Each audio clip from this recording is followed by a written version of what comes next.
Hello, everybody. It's Jade. This week we're covering chapters 13.6 through 14.4 in Pact. So let's get started. So this section opens up really strongly with Blake staring out over some Duchamps and saying that he knows that they can see him because he sees them, or he knows that they know that he's there, which harkens back to last week when he insisted that he knew the basics of invading enchantresses. So nice going. So right at the front of the chapter, we have this point when Evan is talking to Blake about some of the decisions that he's making. And at this point, I started to get the impression that something is negatively impacting Blake's ability to self-reflect. Like, Blake has never been the best at interacting reliably with everyone around him and, reading the room and stuff like that. We remarked several times on his inability to adequately interact with Rose in any way in the first half. But at this point, it seems like he has a genuine mental block keeping him from thinking about his own thinking and his own actions and whether he would do something under certain situations. And in the last chapter of this section, Blake spends a lot of time considering, what kind of thinking has been taken from him in the split between him and Rose, but I don't think this is it. Particularly because Rose doesn't really demonstrate any advanced ability to self-reflect either, so I don't feel like Granny Rose took that away from him. But I do think something is keeping him from being able to actually look at himself, because there are quiet moments like this one where they are staring out at some Duchamps over a rooftop where he should be able to be doing some metacognition, and he just doesn't, to a very strange degree. Particularly because there are plenty of things that he can think about his thoughts about. But not this, not whether he should be doing things, and whether his violent actions go towards or against the kind of person he was last week. So yeah, I think there's something else at play, and we find out later that there's something else that's impacting all the others in the area, and this is kind of where we start to see that something like that is going on. In this conversation also, Evan says that Blake would never kill anybody that's not a real monster. I love Blake, don't get me wrong, but Evan certainly has more faith in him than I do. Yeah. So then Molly shows up, and Molly is really quite displeased with Blake for not committing enough violence. But she really wants the Duchamps to feel pain. And that's really the difference between Molly and Blake here. Blake wants to shake things up, rock the boat, shock the system, and remove the worst elements. Molly wants people to hurt. Blake has never been about... He has been about anger sometimes, but for the most part, no. He's not really about revenge. He's not about making people feel pain. He just goes, does this guy need to be removed from this earth? Yes? Okay, I will remove him. And that's maybe where some of the conflict between Molly and Blake comes from. There's this kind of weird moment where Molly shows up behind them and Blake kind of extrapolates based on Evan and Green Eye's reactions that it must be her, which is damn impressive for the fact that he doesn't usually do a whole lot of thinking. But we'll come back to this later, and by later I mean like at least 12 times in this episode, because there's just a whole lot of examples of Blake doing stuff like this where he reads the reactions of his teammates and knows and is able to extrapolate some information from it in less time than if he were to just turn his head and look at what they're looking at. And it really seems like we're supposed to be going somewhere with this. So then Blake thinks about how he's going to kill Mason the Benevolent. And, last week I chewed out Blake for being at Karma's whim by just dismissing the possibility of killing Mason the Benevolent, just for thinking that it was too much of a difficulty, too much of a hassle. But I didn't take into account the fact that Blake would immediately forget that he had made that decision. So yeah, I should have seen that coming. So there's this weird moment where Blake is looking at one of the Duchamp husbands, the pyromancer, I believe, who had treated his wife and family really horribly, and he says, I was already pretty goddamn jealous of anyone who had someone. Knowing that he'd had it and he'd ruined it, that he'd perverted it and made it something ugly, I wasn't a fan. So the interesting thing here is that Blake has never really displayed a whole lot of interest in being in a relationship. He's willing to go out with Tiffany at the beginning, and he seems to like Green Eyes, and he's willing to at least see where that's going to go. But he's never consciously been like, man, I'm so lonely, I need a girlfriend. In his previous vision of a positive future, he wanted to ride off with Evan into the sunset on his motorcycle, and it wasn't like, and then I'm going to go find myself somebody to be with other than Evan. Now, like I said, he doesn't seem opposed, but it seems like his desire for a relationship has been amplified for some reason. I'm not sure what the cause is, but I do think that it's something manipulating Blake's thoughts. It's either the Abyss manipulating Blake into thinking about a relationship so that he gets closer to the bad future where he's with Green Eyes, or it's the other thing manipulating his thoughts to try to make him more angry at this guy and making him think that he should kill him.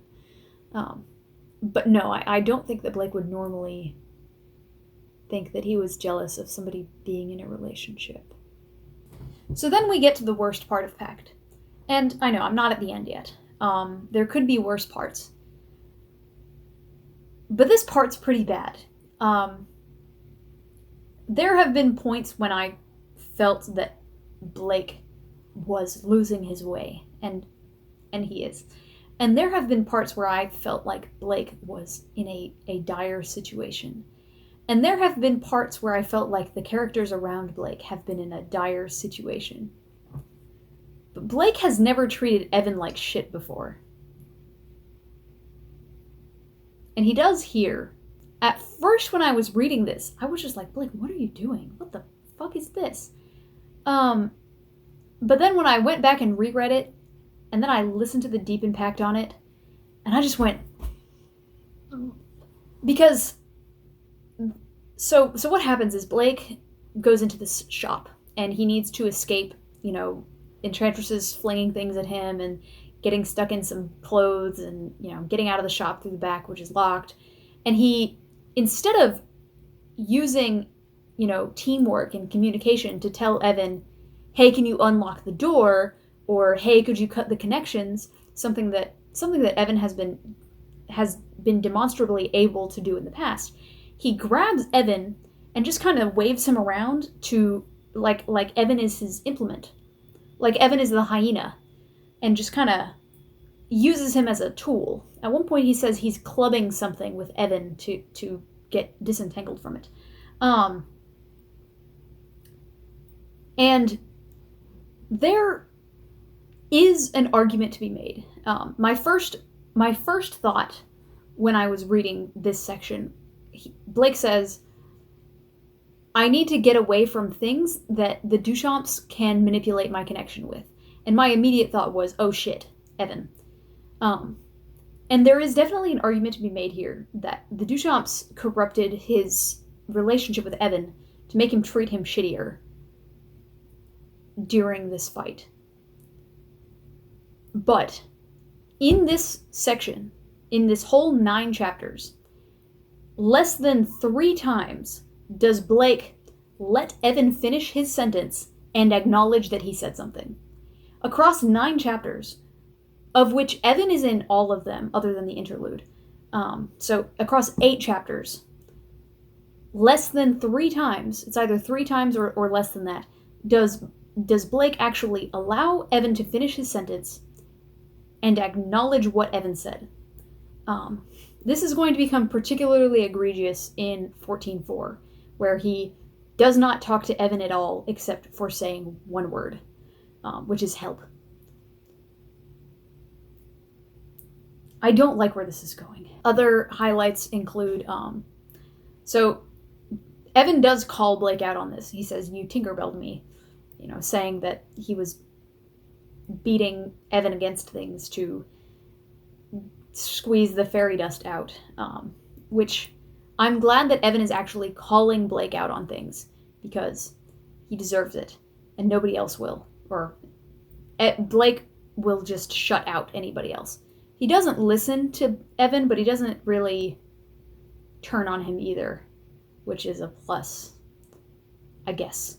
So Blake also gets Evan to kill somebody, and it doesn't look like Evan is particularly scarred by this. He seems pretty cool with it, but it's also like a shitty thing to do. Yes, Evan is dead, so he'll never age past 8, but if you do consider him to have aged past 8, he's 9. So, but that does bring up that, something is making all of the others in Jacob's Bell more powerful and more crazy and more bloodthirsty. And I want to know whether Evan is subject to this. Because I don't see a reason why Evan wouldn't be subject to it. So, going along with Blake's ability to read his teammates and extrapolate information, Blake gains the ability to feel people's fear, intensity of their fear, extrapolate information about what they do and don't know based on the level and flavor of their fear, and extrapolate their locations. According to the PRT, that's at least a Thinker 1. But it seems like this is getting more and more powerful in Blake with every passing chapter. So I think we're going to see some pretty incredible final form of this, or at least very, very useful. And I'm really looking forward to seeing what it is. I'm digging it, as much as I'm not digging all of Blake's decisions here. But as much as I was really, really mad at Blake for a while, I'm not mad at him 100% of the time in this section. There are definitely parts where I'm frustrated with Blake, but in general, I'm on his side. I'm rooting for the things that he's doing. His attitude is frankly not awesome. The way he's treating other people, not great. But I am rooting for him. So then we get to this point where Blake says, this is the end of 13.6, so this is like the closing monologue. Blake says, "It wasn't right, it wasn't good, and it didn't qualify as justice, but in a way it was almost just, fitting with the way this world worked. I didn't like it, but I disliked it less than fighting the way this world worked and getting my ass kicked for it, losing everything I loved." Now, we all love a Determinator. We all love an underdog who never, ever, ever gives up. But it's really hard to blame Blake for not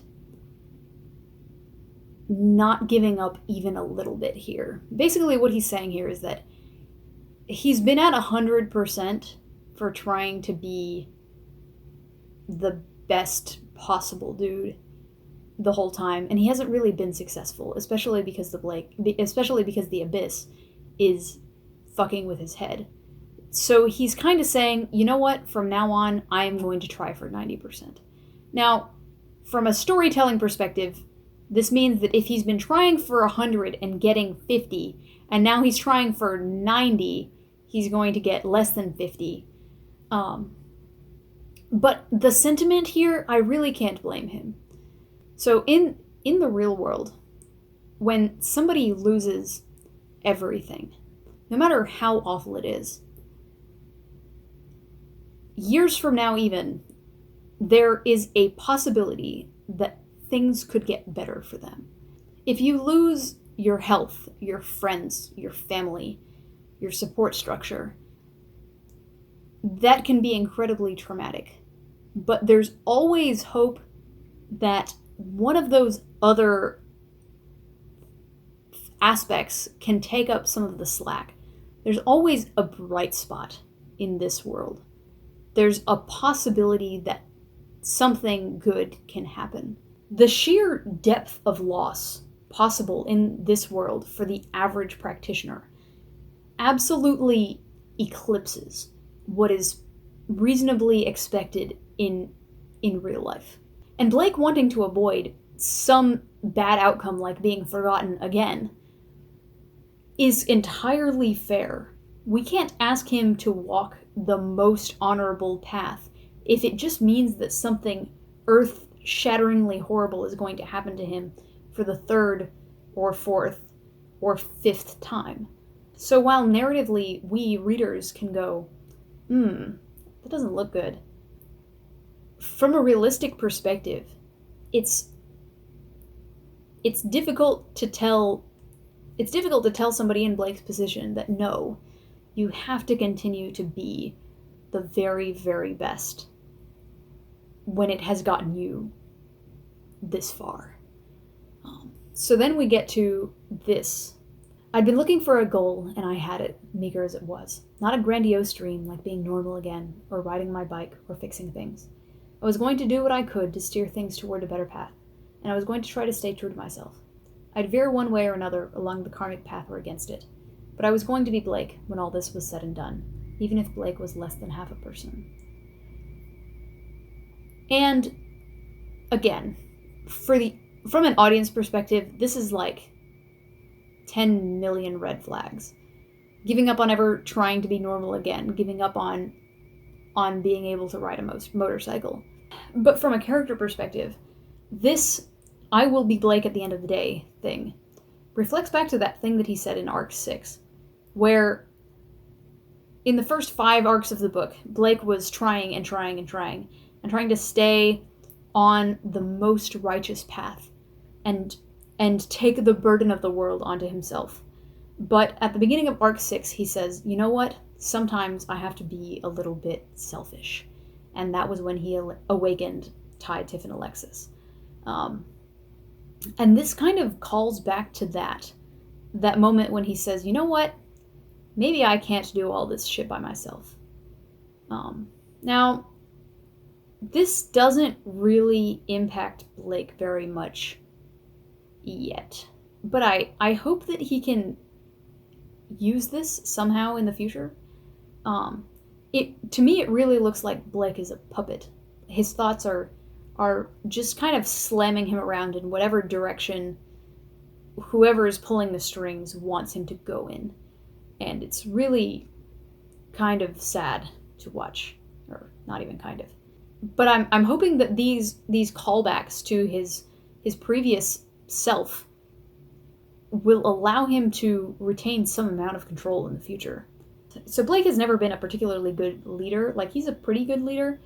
But when he had that conquest challenge with whoever wins will be the better leader, I was like, really? That's how you want to play this? At one point he leaves Green Eyes behind. And she's like, screw you, dude. I don't have legs. So yeah, we'll keep track of this going forward. So after all that heartwarming shit, the 9th sentence of chapter 13.7 is, I was fledgling, relatively newborn, and the parts of me that were older were being subsumed, eroded away in favor of me becoming more of a monster. I was becoming less of a fragment of Russell or Ross Thorburn, and more of a complete other being. Like I said, he's a ragdoll. He's a puppet. His thoughts are being slammed around at the whim of whoever the fuck wants to be in control of the Blake robot now. I would really, really like to know what's going on. That would be awesome. Can I know what's going on, please? Could we get an explanation? Speaking of which, Blake and Green Eyes have this conversation about trusting themselves enough not to get sucked down into stupid lines of reasoning.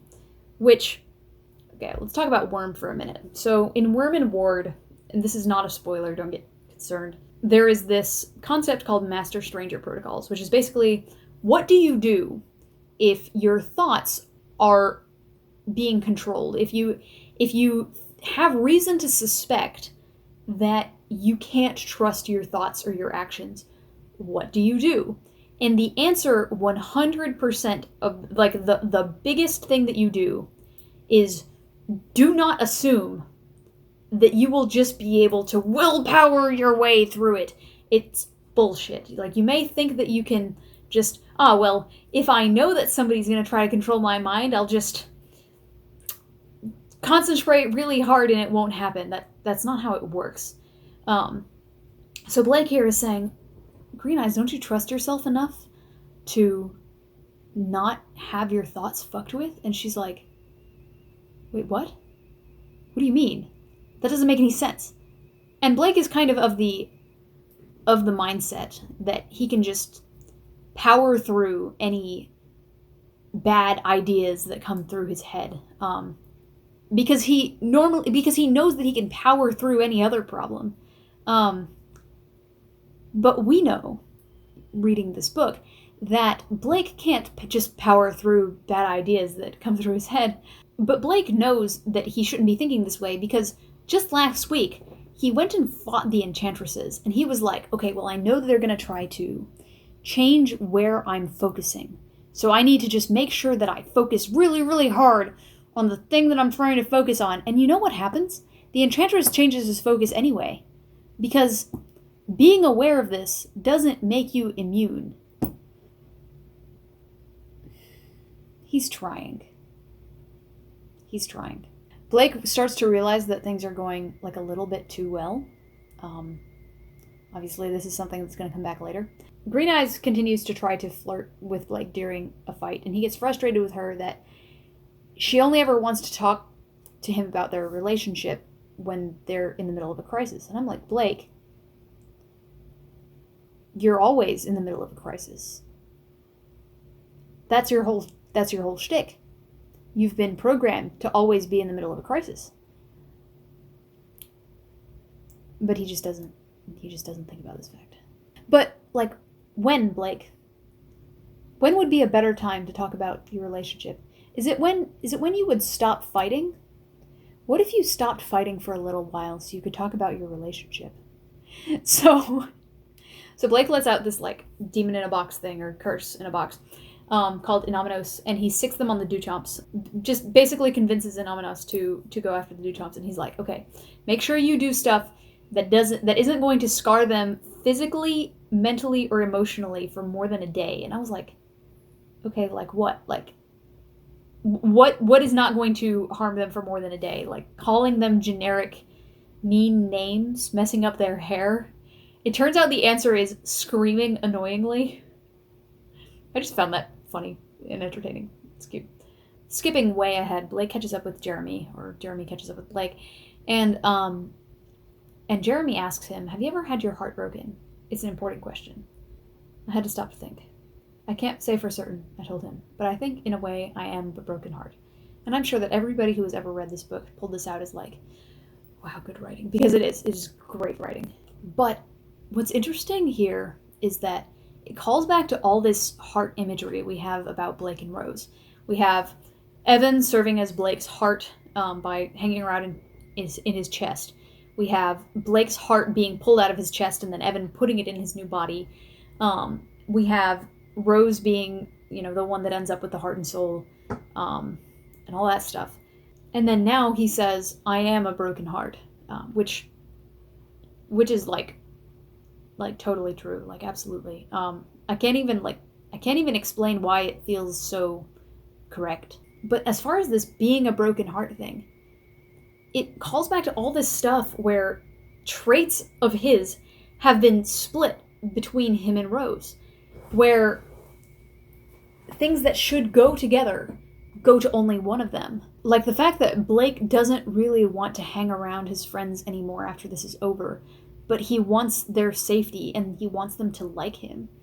Whereas Rose thinks about how she wants friends, but once she gets her turn with the friends, she doesn't really hang with them. She doesn't really want them to be her friend. She just wants them around, and she cares about their safety, but she doesn't fight for it. So it's like one person's friendship module just like broken. And then Blake, we find out later that Ross used to be an artist, and Blake retained the creative problem solving and the desire to make things, but Rose retained only the ability to create things, the ability to create perfect circles if she needs to draw a circle, such that neither of them are adequately creative. Neither of them can effectively solve their own problems by themselves because this particular brand of problem solving has been completely broken.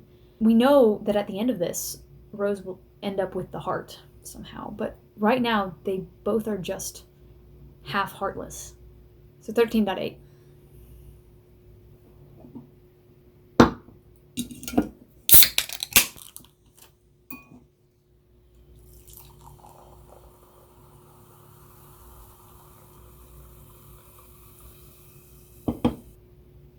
To Jeremy Meath.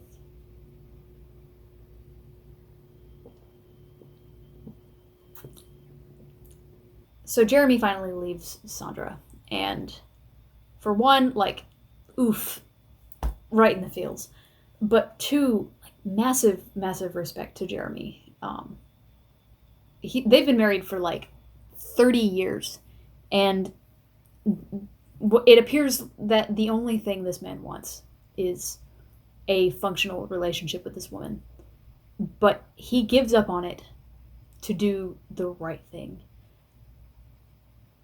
And in the most, like, questionable circumstances of, is this the right thing to do? Which is, he looks down at Blake, a tree man who has been murdering his family members, and knows that he can no longer do the wrong thing and lead the Duchamp family. Or help Sandra lead the Duchamp family. To Jeremy Meath. Blake and Evan not understanding the context of what is going on is pretty funny. But I want to talk a little bit about Wildbow's depiction of romance. And I brought this up in the first episode where I said, I don't wish the fate of a Wildbow protagonist love interest on anyone, but it's not about being the protagonist's love interest. The protagonist's love interest is exactly as likely to suffer a horrible fate as anybody else. Wildbow depicts love stories that end successfully as being very, very special, largely because of how rare they are. In Worm and Ward, we get dozens of relationships that come and go, either because one party dies, or they break up, or they have a stupid misunderstanding, or they realize that things just never were meant to be, or one of them brainwashed the other or something, and it's just over. And we get a very, very small handful of couples that actually work out. And in those cases, it's depicted to be something very special. But there's also relationships that are just starting at the end of a book. And you don't really know where they're going to go, and you have hope for the future.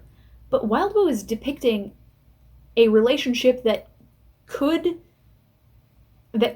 grow into something more, or could just end.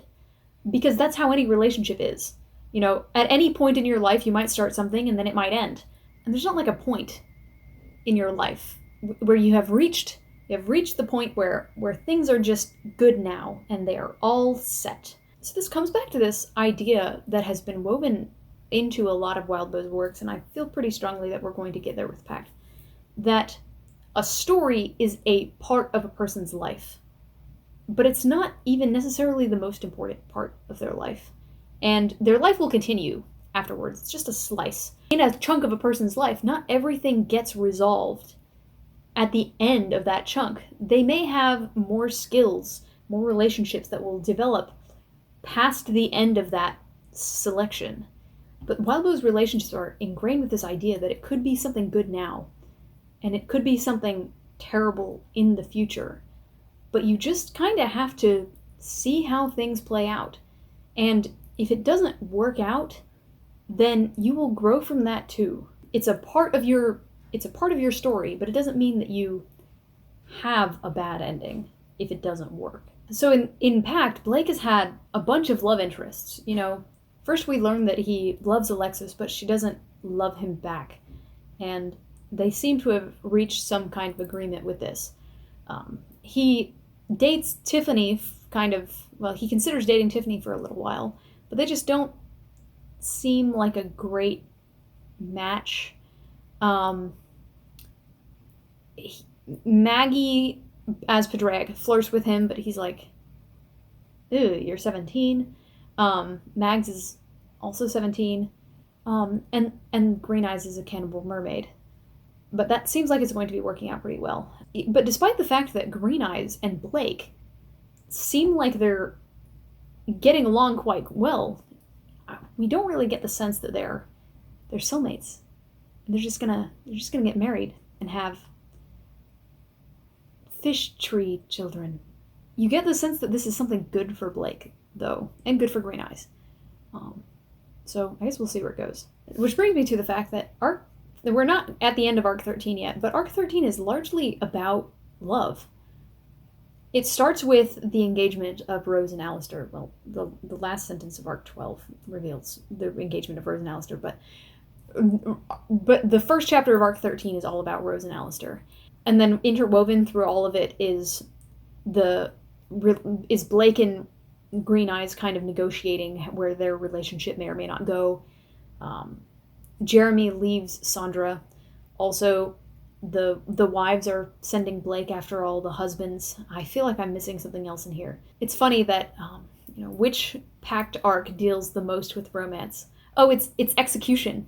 It's the one called Execution. I do want to say, now's as good a time as any, I don't think that both twins, both Blake and Rose, will be happily in a relationship at the end of this book. It just doesn't feel like where this is going.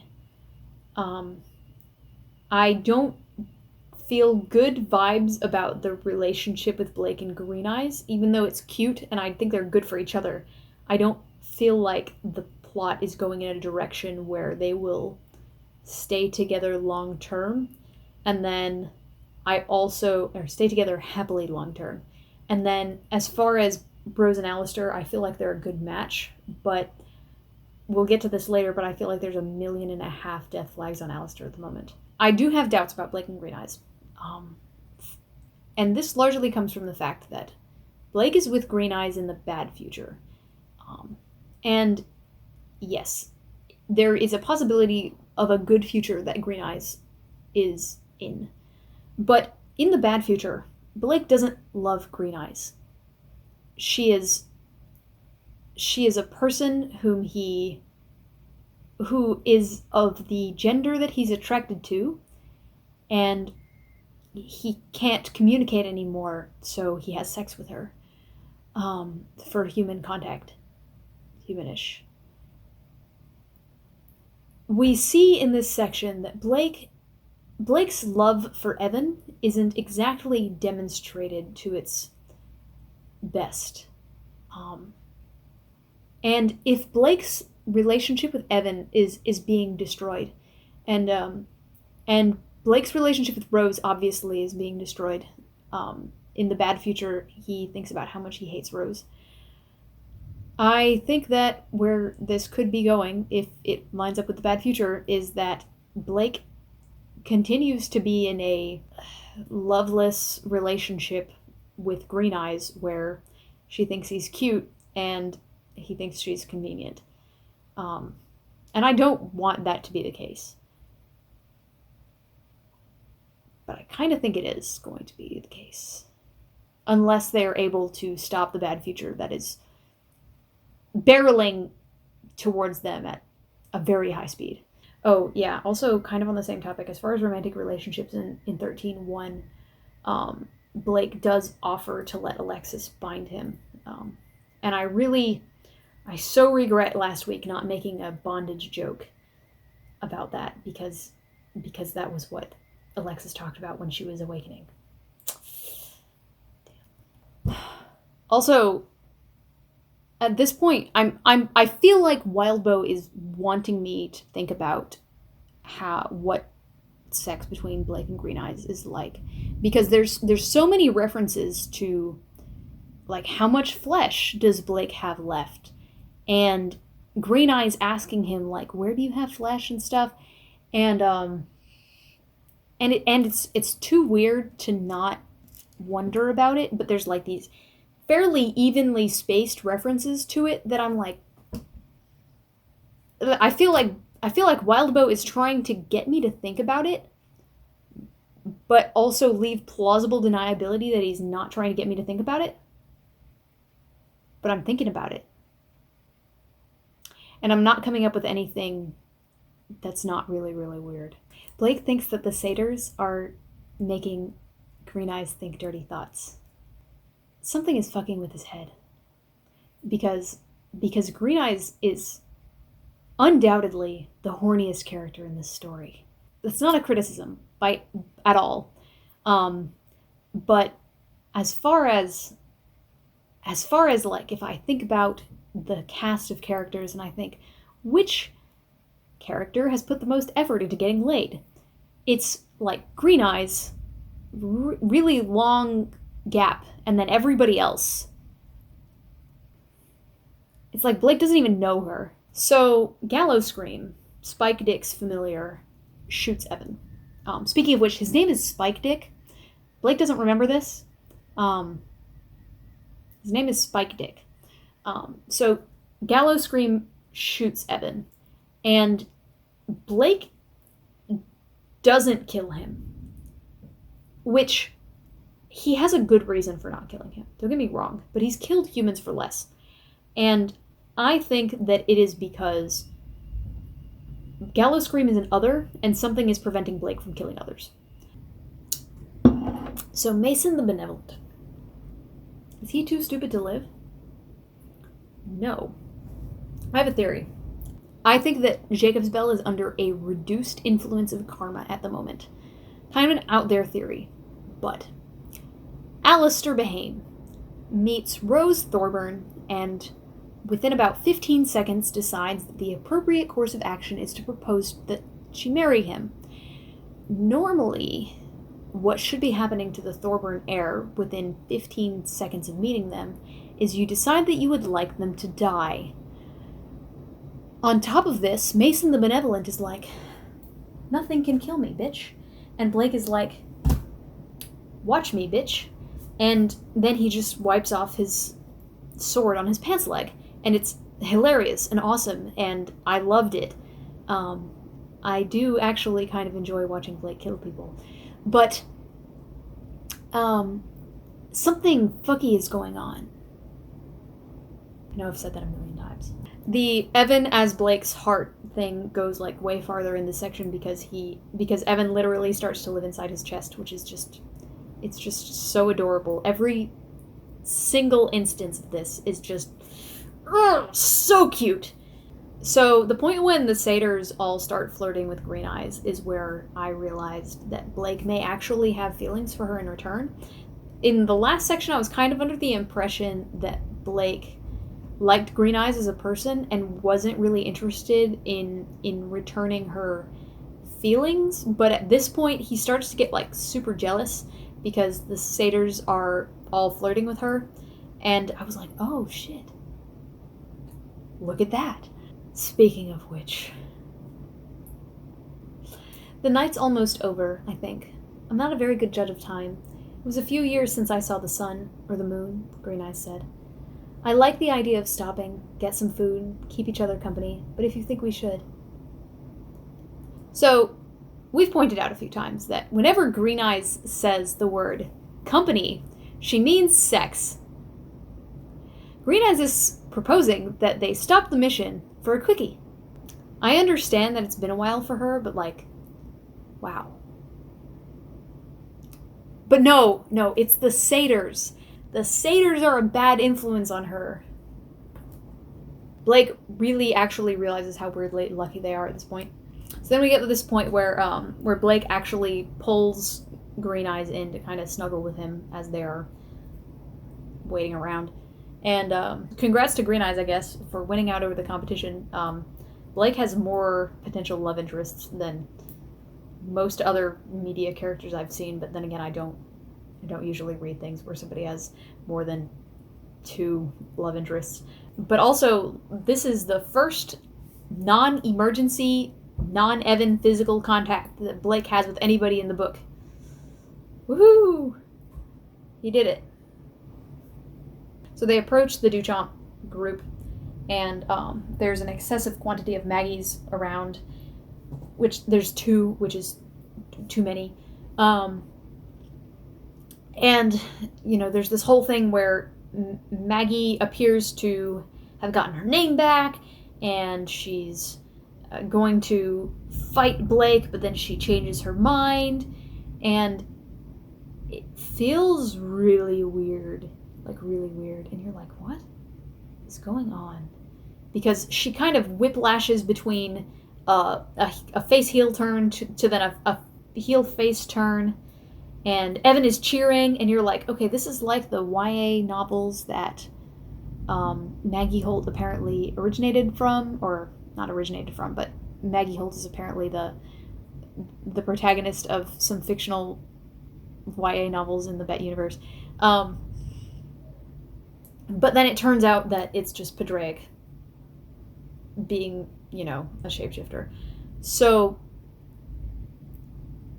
I want to talk about pacing. One criticism that Pact has gotten is that the pacing in the back half is just too intense. And for a little while, I did actually kind of agree with that, particularly in the Blake is flushed down the drains and then comes back and isn't able to communicate with his friends anymore thing. But overall, I actually prefer the pacing in Pact to the pacing in probably Worm, because the pacing in Worm and Ward is very comfortable for me reading it all in one sitting. I can read several chapters a day, and I get some amount of change when I read a whole arc in one sitting. But when you are reading something released on a weekly basis, it's important that a certain amount of change occurs per chapter as each chapter is being released. And you see this especially in weekly manga, where the chapters are quite short, so something has to change every single chapter. In Pact, Blake makes massive strides each chapter because each chapter has to change things, has to remain interesting. There has to be a reason for you to read every week instead of waiting and reading all the chapters at the end of the month. And I feel like Pact actually does that better than Ward. Vague spoiler, I guess, but 2.5 of the latest arcs in Ward are almost entirely fighting. And the fight scenes are great, don't get me wrong. But when you're waiting for chapters to come out every week, you're like, okay, when are we going to stop fighting? Okay, when are we going to stop fighting and do something else? And we never really have that problem in Pact. If Blake is in a fight, he's never in the same fight for more than 3 chapters. And it's usually less than that. And I really appreciate it. I like it. And to the pacing, I say the thing I think people are complaining about is the tension over time, rather than the change over time. Pact feels intense because Blake is in an intense situation for longer without relief.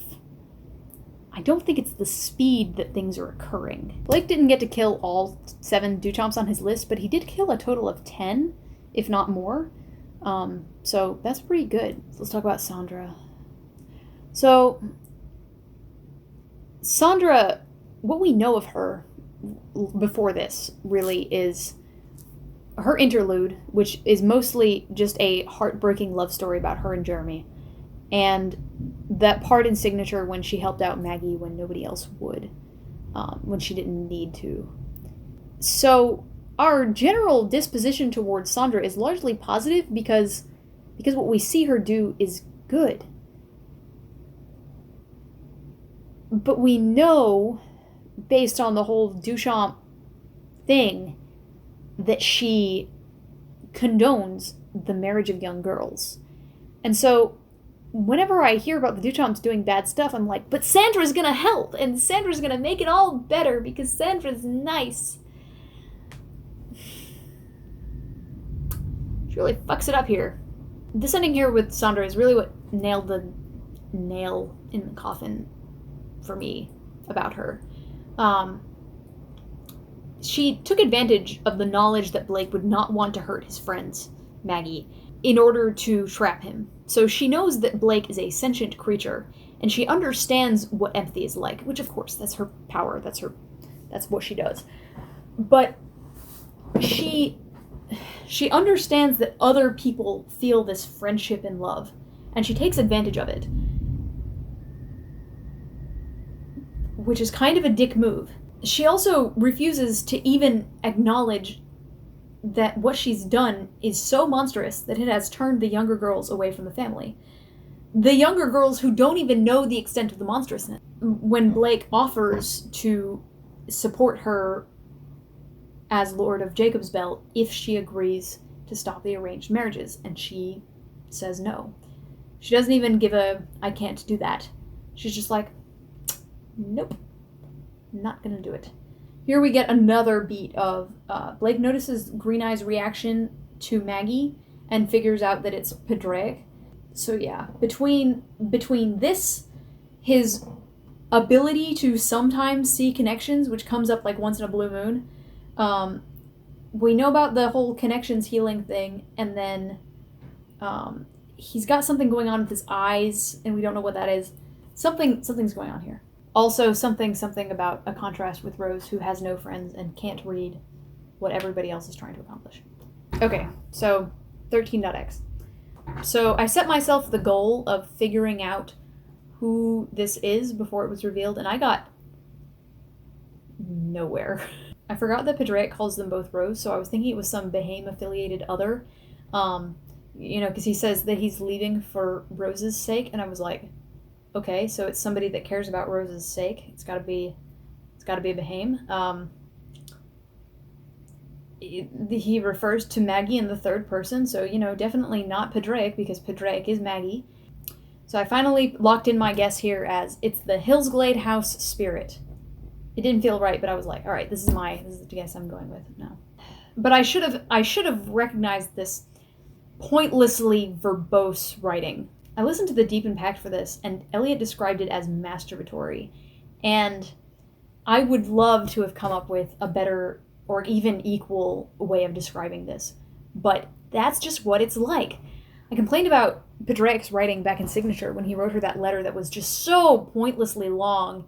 And this is exactly like that. So he takes this such joy in just putting more of his words into the world, even if nobody's gonna see it, because there's the possibility that somebody could see it. And as a YouTuber, it was really painful to read because there's some similarities there. But it takes so long for Padraig to get around to saying fucking anything. It's fun to read, but holy shit, if I had to interact with this person in real life, I would strangle them. But I couldn't strangle Padraig because he's a fairy, and yeah, anyway. There's this passage that goes, he looked left. I quickly slipped right to evade his focus. He looked right, and I slipped left.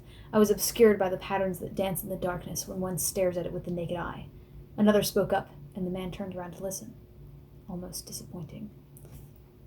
This is hilarious because he's such an attention whore, right? So he's evading somebody's focus, and then they don't know, and he is able to successfully evade their focus, successfully evade their attention, and he's so disappointed by the fact that he gets no attention by being caught that he writes about it in his diary. That's how disappointed he is. So we see Letita, and at first I was like, God damn it, another familiar that just doesn't give a shit about their master. But it kind of just makes all the Duchamp fairies look really bad, because Latita is definitely loyal to Padraig, which we know. They've been friends off screen this whole time, I guess, assuming since she's pretending to be his familiar. But Latita has been, like, assigned to the Duchamps kind of like as a punishment, community service quota thing. And it just makes the familiars with the Duchamps look so cheap. But it also reminds you of the Duchamp girls. Like, there's definitely a parallel there with the Duchamp girls being married off to stuff for the benefit of the family. But the only familiar relationship we've seen in this book that looks remotely wholesome is Sandra and Hildur and Evan and Blake. And what makes both of those unique is the familiars haven't been anybody's partner before. All the other familiars, they're just this is their 500th master, and they don't give a shit. So there's this kid named Abernathy Behame. And individually, the Behame names are, like, not that bad. But on the whole, they're just ridiculous. They're so ridiculous. So we find out that the Duchamp husbands aren't warned in advance that their kids will be Duchamps, which is interesting and strange. Because when Jeremy married Sandra, they were like, listen, your kids are going to be girls, they're going to be Duchamps, get over it. And he was like, all right. Now Sandra's in charge, and they are not telling the husbands that the girls are going to be girls and that they will be Duchamps. And I wonder why. Like, you would think after the Sandra and Jeremy debacle, they would make, like, extra certain that there is nothing wrong in the baby-making department in each marriage. But they don't. And I don't understand why. So this is where we find out that Spike Dick's familiar is named Gallows Scream. Maybe they do have a good relationship, I don't know. But Gallows Scream is such a powerful name. Every other goblin name has been sexual or gross, and you can make a joke about it. Gallows Scream is the first goblin name we've come across, unless I'm gravely mistaken, that you can't joke about it. It refers to nothing vulgar, it's just scary. So this chapter just really hammered in this paradigm shift to me about how much Pact has changed as a story since the beginning. At the beginning of the story, I was always under the impression that Blake could make no difference. Everything he did, he was fighting not against a stream, but swimming up a waterfall. And between Blake and Rose, they have 100% turned around just about everything about this town. As far as the lordship goes, as it stands, it looks like Alister and Rose would be ruling together, which, fine, sure. They both seem like they would be cool with that. Sandra is out. That just leaves Johannes. And at this point, I was thinking that the Bell was fucking Johannes left, right, and sideways, but later it looks like that's not really the case. But Blake and Rose but mostly Blake, have just completely rocked the world in Jacob's Bell. And this is where it finally sunk in. So Sandra gets Hildur to threaten the life of Spike Dick. And she just lets him go without making him swear. And in a world where every single sentence is dissected to minutia to make sure that no possible loopholes can come out, the fact that Sandra doesn't make him swear is a power move and a half. It shows a level of confidence we really only get out of Alister. And it's not that admirable in Alister. Which just makes it so much worse when Corvidae turns around and makes everything fall apart. But Corvidae basically just moves some stuff around and lets things go where they will. It doesn't appear like he even uses any magic, and it just emphasizes how fragile this tower always was if one gun placed in the wrong place just blows it all to shreds. Now, yes, first, Blake did kill like 10 people. So now we get to my favorite part, but it's not my favorite part for any writing reason. So a while back in the Discord where I do the live read for this, some people asked me, like, what kind of magic do you think you would do? And I think it was on Arc 3. So the options were Diabolist, Chronomancer, and Enchantress. And, like, I know about myself that even though I like dogs, I'm not good at, like, training dogs or handling dogs. I like my cat because she kind of manages herself. I don't think that I could be, for that reason, I don't think that I could be a Diabolist or somebody that works with ghosts. I'm not good at, like, managing creatures. It's just not part of my psychology, really. And the only example that I had of a Chronomancer was Laird and his son, who had a giant golden disc, and I thought that was really dumb. So I was like, an Enchantress. But as the book has gone on, I'm like, no, I think I would be an Enchantress. Because, you know, I analyzed the shit out of this book and, like, shipping and symbolism and stuff. Like, no, I think I could be a Duchamp. If I was in this, I feel like the Duchamp type of magic is what I could actually be good at. So we get to this sentence. Leah, Maisie, Jade, Lena, Juliet, Penelope cried out, turning. Her eyes found me and Keller. Joanna? There is a character named Jade Duchamp. There is a Duchamp named Jade. And for 90% of you in the audience, this is not going to be a very big deal because you probably have a name like John or Sarah. But I could never find anything with a Jade on it in souvenir shops. I once bought this book when I was a kid called Kung Fu Pigs, Hostages of the Jade Wolf, because it had Jade in the title and there was nothing else that I could find that was a book with the word Jade in it. So there's a character in this named Jade, and she's a Duchamp, and I think that's cool. Let me have this. And before you ask, I only got 5 pages into Homestuck. Penny pulls all the Duchamp girls into a separate room, and they hold like a council meeting over some kind of gate. And we talk to Alister, and this is the first we've seen Alister in a little while, so that was neat. So Alister's plan to continue the council seemed a little bit disingenuous, but I didn't think it was a bad thing. I just didn't think it was a good thing, or a particularly good thing. I don't think he's really thought this out yet. For one, he got engaged 2 hours ago-ish, and he was selected as the next Behaim leader like 3 hours before that. So him not really having a plan for how he will lead Jacob's Bell is not a crime.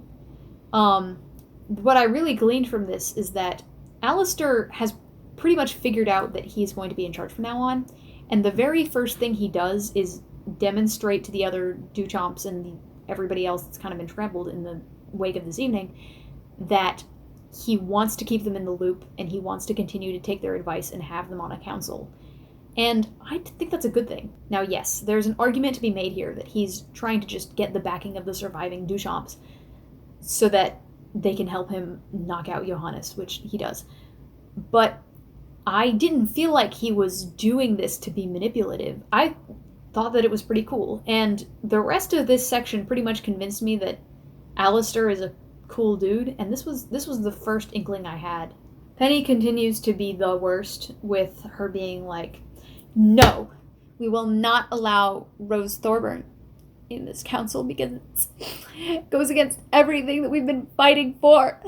And I was like, Jesus Christ, Penny, get over it. Like, if you think that this is your biggest concern right now, like, what the fuck are you smoking? But then I realized that she probably thinks that Blake was sent by Rose. So that kind of makes sense. But if she doesn't think that, she's just a fucking idiot. So at one point, Alister calls Rose just as scary as Rose Sr., and I was like, what a flattering thing to say about your future wife, Alister. Actually, that is really flattering. So hilariously, we get to see what Rose acts like when Blake isn't around. Whenever Blake introduces himself to a new person, he's like, "Hi, I'm Blake. Please know that I don't agree with whatever it is that Rose is doing.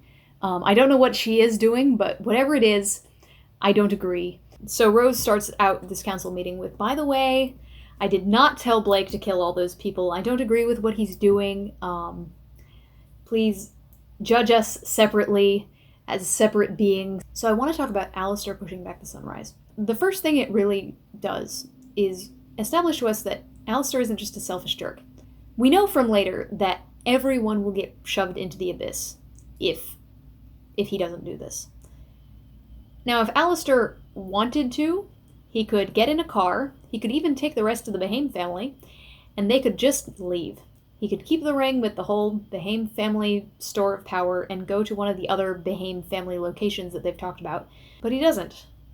He decides to spend the entire couple hundred years of reserve Behame family power on pushing back the sunrise so they might be able to save Jacob's Bell, or at least the practitioners that live inside.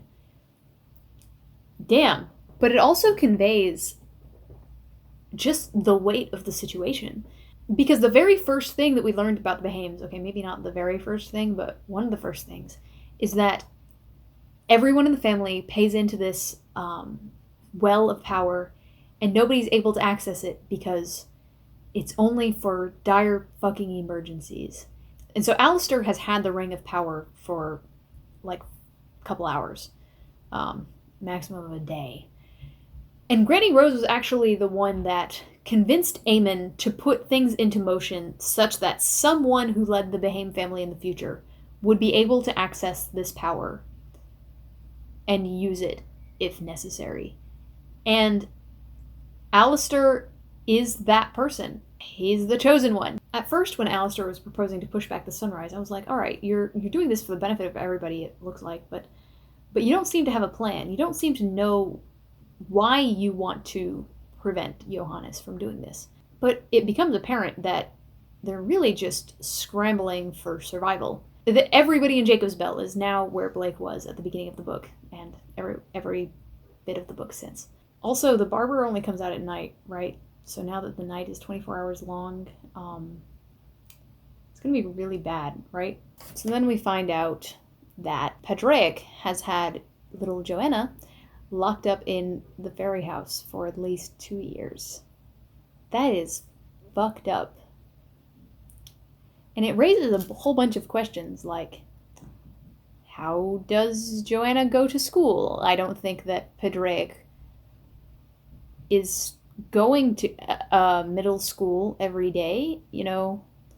What's the deal here? But overall, it just sells that Padraic is an evil bitch. And I hate him. I mean, this is the biggest counterpoint to Alister's let's save Jacob's Bell plan. I mean, at this rate, it looks like they could evacuate the people, evacuate the practitioners, and, like, Blake, Evan, and Green Eyes, and then let Padraic fall into hell. I think it would be worth it. 14.1. So, Blake loots a corpse for people bits. This is the biggest piece of evidence that Green Eyes is the best girl for Blake, because she was the one that told him that he has to heal himself before this battle, which is neat.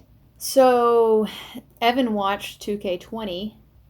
Evan, I might not be around forever. I'd work on making friends with Green Eyes, just in case. Psst! Green Eyes and I are buddies, right? So it's interesting that the thing that Evan objects to here isn't the concept of Blake dying. It's the idea that he might not get along with somebody. It may have to do with the fact that Evan watched 30 people get splattered in the last 12 hours-ish. But it could also be a variety of other things, up to and including Evan potentially being affected by the bell. So Blake meets up with some friendly neighborhood creeps who say that Alister told them to meet up with him. And when you first read this, you're like, Alister is sending these bad dudes to fight Blake, because that's what they think it is. But it's actually that Alister, future seeing boy, knows that he will be on a team with Blake in the future, knows that Blake is able to recruit people pretty easily because he's charismatic, sends these people to Blake so that he can recruit them, so that when Blake arrives to be on Alister's team, their team will be bigger. That is some 4D chess shit.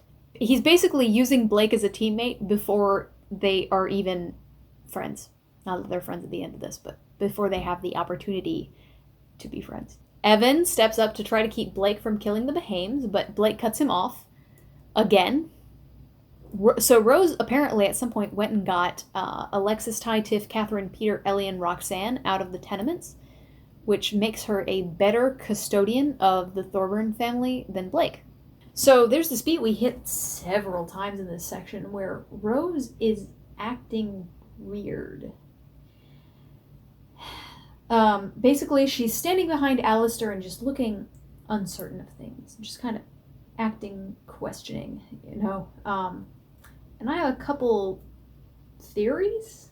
So Alister had just finished going on this spiel about how Blake is the warrior and he's hollow without a task, and he always needs to be moving forward towards the goal that Granny Rose programmed into him or whatever.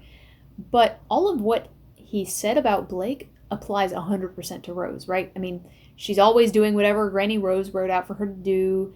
She's hollow. She doesn't have certain aspects of a personality and so on and so forth. So that could be leading her to act funky about the stuff that Alister is saying.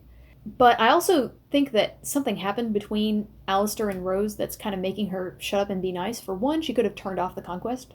Not something I really feel like she would do, but I don't know.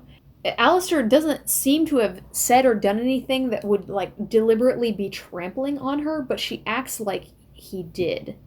So my best guess is that they had some kind of conversation about the nature of the relationship between Blake and Rose, and Alister was like, well, if you're being supernaturally programmed to hate this guy, maybe you should not trust your instincts about him. And she was like, no can do.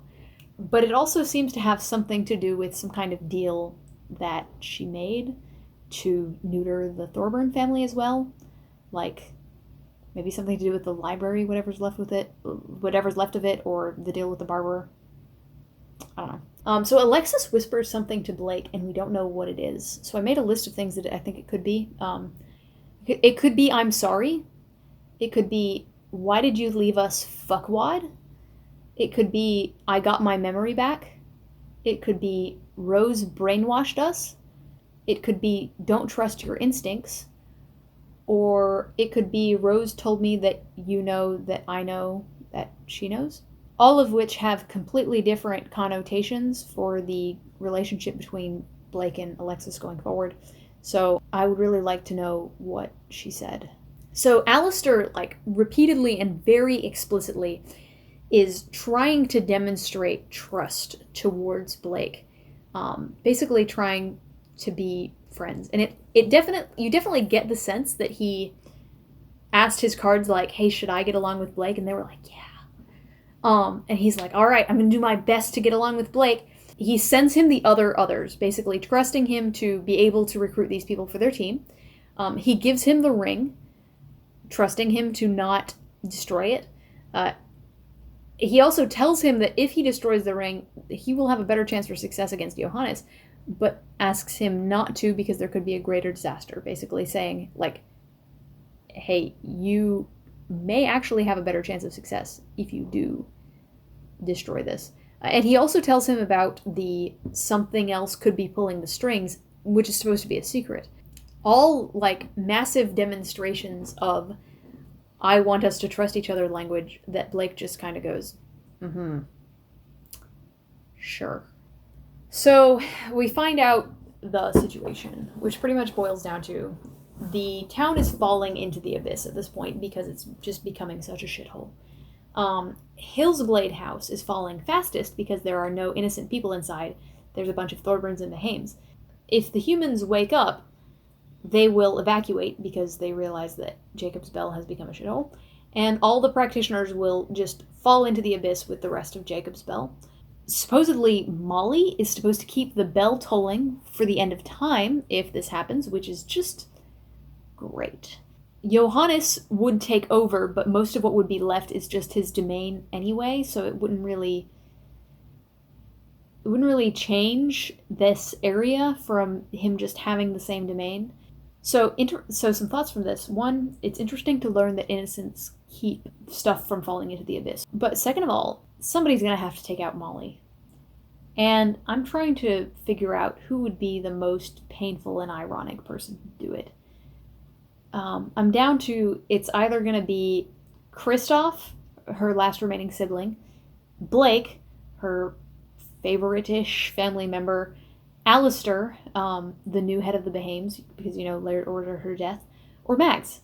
But somebody's going to have to do it. So the thing about trying to preserve Jacob's bell is that I'm not sure what the right thing to do here is.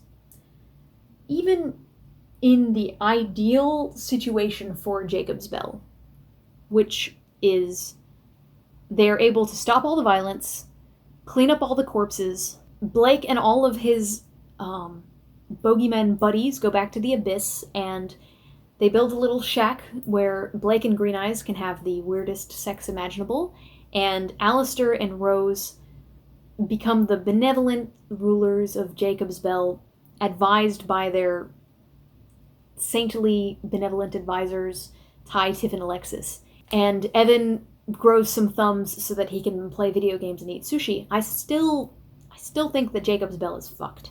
I don't feel like the end of this is that Jacob's Bell just goes back to normal. I think that it's always been kind of a shithole, and they kind of need to maybe operate under the assumption that they're not going to be able to save it. In real life, we would never say, well, this town, we're just going to allow it to go. We're going to allow it to wash under the sea. It's time. But I don't get the sense that it's really salvageable. 14.2. So Alister, true to his word, spends the Behame family store of power to no bullshit stop time for the next 24 hours. Kind of bullshit, because it's chronomancy, but whatever. At this point, I had completely turned my opinion around, and I like Alister a lot, but I definitely feel like this is going to bite them in the ass really hard, because Alister says that they are using part of the power now, and then the real power will draw later when time resumes, and they have to smooth over all the issues from time being stopped, like people losing a day of their lives and people having bed sores and all kinds of stuff. So that means that there is a second component to this spell that Alister probably has to be around for. And I feel like that's going to get interrupted somehow. It's either going to kill Alister to take the power, or Alister will not be around to resume the day. And this arc title is Sine Die, which means without an end. It's basically meaning we're taking a break, and we don't know when we're going to come back. So what if something bad were to happen to Alister, such that the day couldn't resume, or something like that? That would really suck. Alister proves he's the chosen one by preventing the Thorburns and the Behames from arguing with each other in the ruined ruins of the Hillsglade House living room, where the Behames sieged the Thorburn family. Wow. So at one point, Blake talks about Alister, and he says, I didn't like him. I didn't trust him. It wasn't that he could lie to me. It was a question of loyalties. Bitch, what loyalties? All your friends are loyal to Rose, who's loyal to Alister. What? Just admit that you find him irritating as a person and move on. So Alister offers to heal Evan, which is like the final nail in the Alister is a good person coffin. And Evan is unsure whether he should allow Alister to heal him. Alister says that this will slow the effect of the abyss taking over him and, slow the effect of him dying and stuff. And And he looks up at Blake and asks what he thinks, and Blake says, "Up to you, but it'd be good to have you flying again." And then Rose says, "And it would be good to keep the Abyss from getting too much of a grip on him. The element of time should fit with his spiritual makeup, and that's a void that the Abyss isn't filling." So Rose continues to just talk about Evan like he's not even there. And it gives you this sense that she's clinging desperately to what senses of superiority she can scrounge, even if it's clinging to the idea that she's more alive than a dead 8-year-old. So something has been pulling the strings in Jacob's Bell all along, and has been feeding the power to Molly. And this something wants Jacob's Bell to fall into the Abyss. Now, I have a major theory on this that I'm going to elaborate on at the end of this video, but I have felt like everyone in this story has had very little agency for a very long time now. You know, Rose does stuff because of Granny Rose and Conquest. Those are her reasoning is constantly impaired by one of the two of them. The Cabal follows Rose because she has the Conquest radiation. The Behames are doing stuff because of Granny Rose, but they don't even know that. The Duchamps keep doing the same stuff over and over to keep with this spell that their family is under, but Sandra doesn't really address any of her family's problems. We just have to keep perpetuating stuff because we have to. Blake's thoughts are torn between the Abyss and then whatever this other thing is. Green Eyes has no past, so she mostly just follows Blake around. She has not a lot of agency over stuff outside of, I'm just going to do whatever Blake wants. And then Evan also mostly just follows Blake around. Like, at first, he's following Rose around after the Abyss thing. At first, he's following Rose around, and then he follows Blake. And sometimes he says some other stuff, but most of the time, nope. It gives this impression that everybody in the story has less agency than they would in a different story. Something is going on, so it feels very right that something has been pulling the strings the whole time. This is the scene that convinced me that Alister should be Lord of Jacob's Bell, because Blake and Rose argue over just absolutely nothing. They just start fighting. And Alister seems to have realized that just because he's marrying Rose doesn't mean that he needs to always assume that she's right about Blake. Comedy ensues, but he's able to just kind of shut down their argument, get them back on track, make progress in the discussion, and come to a conclusion. Damn. This cemented Alister is like really far up there on the list of characters for me. He's cocky, but I don't care. I think he's neat. Alister and Rose put a lot of emphasis on the fact that they're splitting up for this battle, and that felt pretty foreboding. He's going to be left basically alone in the house with some other people, but he's left without any other named characters in the house. And we still have the dead man switch going on. And if something bad happens to Alister, the day can't resume. Something is wrong. So the current battle plan is that Alister is going to stay at Hillsglade House. Rose takes Alexis, Ty, Ellie, and Catherine to go talk to the Briar Girl, and Blake takes Tiff, Evan, Green Eyes, Peter, and Roxanne to go find Crone Mara and ask her if she's the one trying to kill everybody. The fact that Alister is left at Hillsglade House is this enormous display of trust by the Thorburns, obviously. But it also calls back to Alister being taught by Granny Rose. It seems like this is something that she saw coming. We haven't seen Blake and Alexis talk on screen in a weirdly long time. There have been a couple of times that he says that he spoke to her off screen, such as the whisper that we don't know what it is. He spoke to her over the phone, but we didn't see it. And then here, he apparently told her that he didn't want to be on the same team as her, but we're not sure if he said it out loud. Something is up here. Are her eyes still black? Can they still read each other's emotions and stuff? No idea, because he just kind of glosses right over it. Okay, so what the fuck is going on with Green Eyes and Tiffany? I thought that I was just imagining this until Deep in Pact brought it up, but there is some tie between Green Eyes and Tiffany. So when Tiffany and Blake go on their first date, she says that she doesn't want him to give her some stupid nickname after they're no longer dating, like the sister or whatever. And then after they're no longer dating, he meets Green Eyes and he names her Green Eyes, which okay, I'm horrible at naming things, so I can totally relate. But it just feels like a callback. They both like Blake. And they both like Blake after he turns into a tree, which is whack. They both have this weird hatred of alcohol. Tiffany had nothing at the beginning of the story, and she was helped up by Alexis. Other than the cannibalism thing, they're both actually quite nice. Tiffany is a splatter paint artist, and Green Eyes spits acid everywhere, which is, there's a parallel. I'm not just reaching. But I felt like there was something I was supposed to be seeing here, and I thought I was imagining it.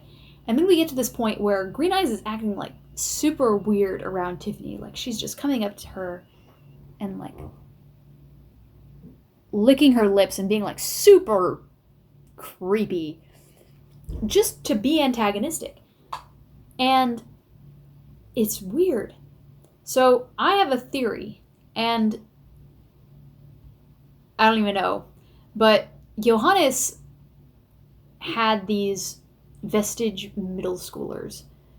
I think that Tiffany got vestiged and her copy fell into the abyss before meeting Alexis. And then Tiffany went on to meet Alexis and be salvaged.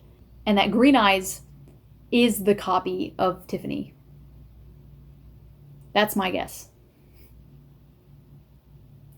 And now that I'm explaining this to the air, I feel really ridiculous, but I'm going to leave it in. There's also the fact that they both struggle to define themselves. They both struggle with coming up with qualities that they should have. I'm onto something. 14.3. So they fight this dragon, and this dragon has this like tar thickness saliva that burns whatever it touches forever, which is fucked up.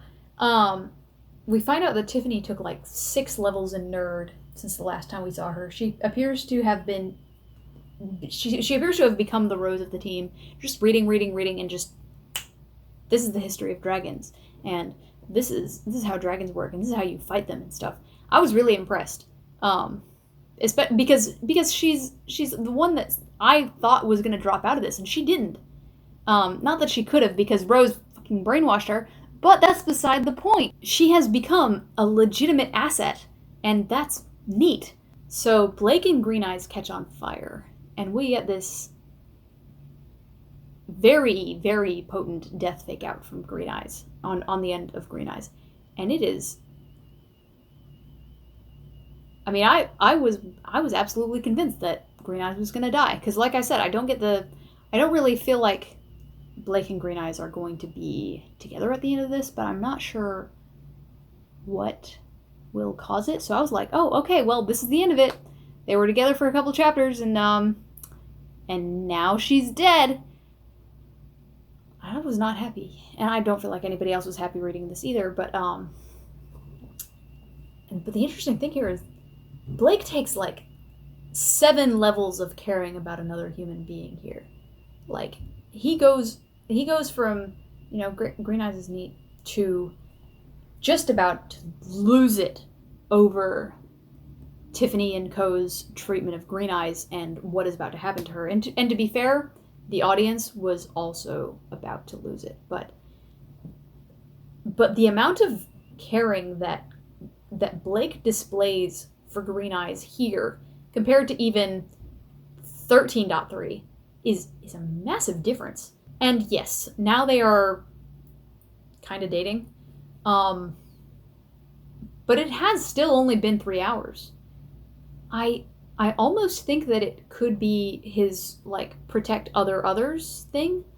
I know that, and I think that's probably only part of it, but it's something I want to keep an eye on. Green Eye loses an eye, but we don't really see her after this. She is supported by Blake, and then she goes with the rest of the party later, so we don't see her after this. Peter here is quite helpful. He was always pretty helpful, but his general level of complaining has gone down. He is really coming into his own. Character development. So 14.4, Blake turns himself into a dragon. So we get this reveal that Blake was an artist before, and that his creative abilities got split in half.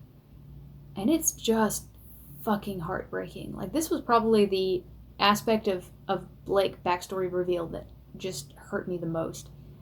Because from the beginning of the story, Blake had this insistence that he has this identity with art that everybody else should respect. But it was always, my friends are artists, all my friends are artists. And it felt so strange.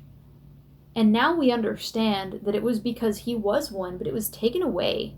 It's something that is still so ingrained in his psyche that he can't let it go. But he's lost the ability to create. And it's awful. Because Rose got the manual dexterity. Rose got the ability to do things.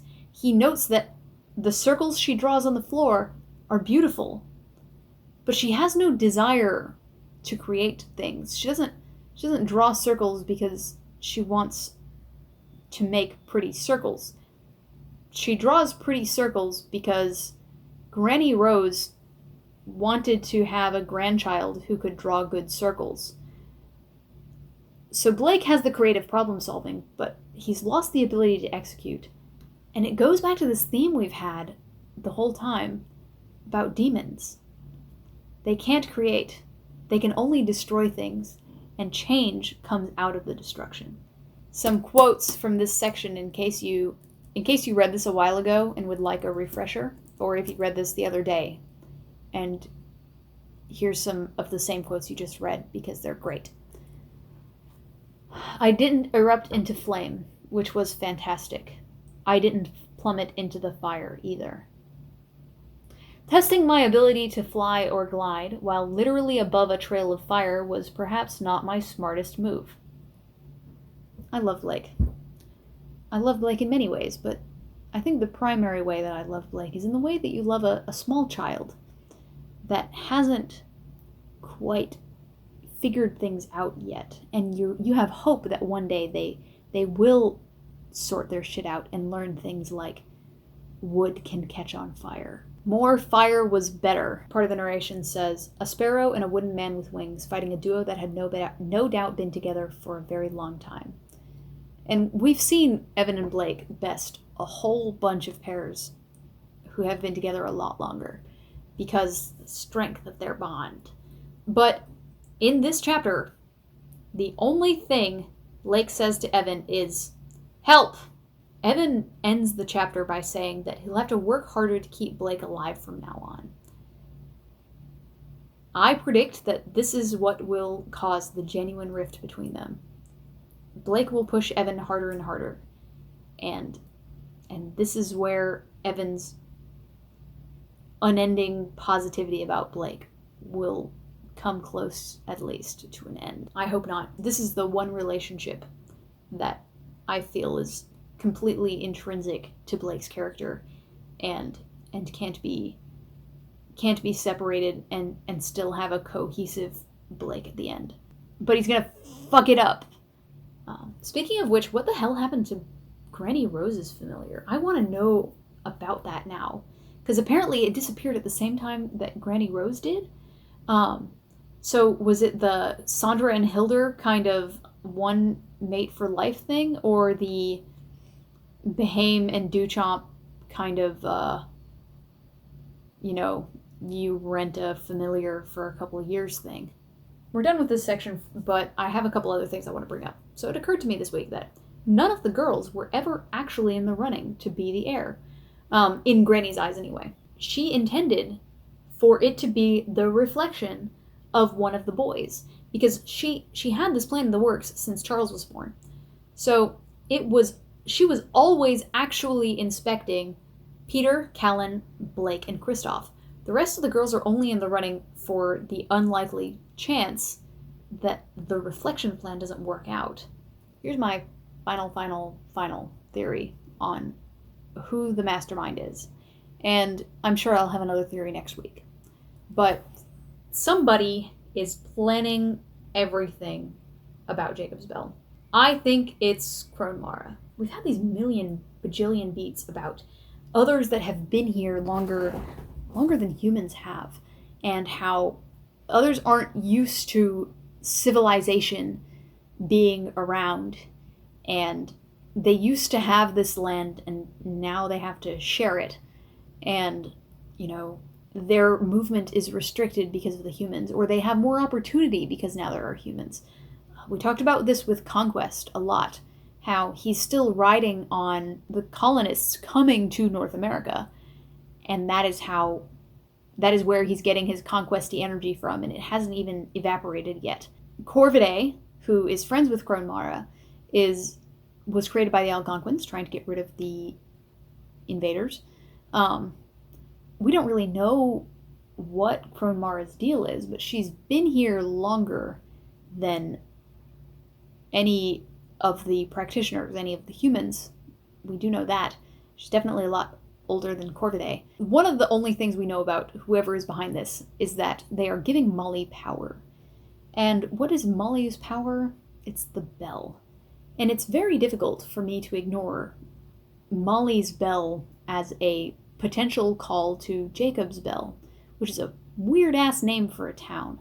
Crone Mara has been around long enough to know what the origin of the town is, know what the deal is with the town being called Jacob's Bell. And yes, I know it's a book, but I read the summary on Wikipedia and it doesn't really seem to tie into this at all.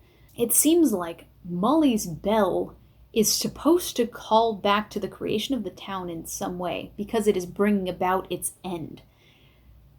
I think whoever is doing this has to be somebody who was here at the founding of the town. And that's a very short list. And Granny Rose appears to have known something about this. She knows that there's a reason why her reflection plan was flawed.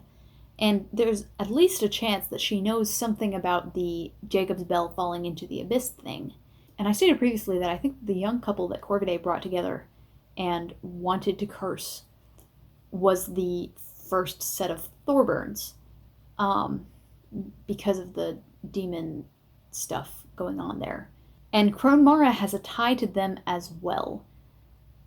Crone Mara has a tie to these potential Thorburns. Hillsglade House is the first thing that's falling into the abyss. I don't have a full explanation, but it feels right. So that's all I got for this week. I pretty much have a good reason to predict why any individual character will die next week.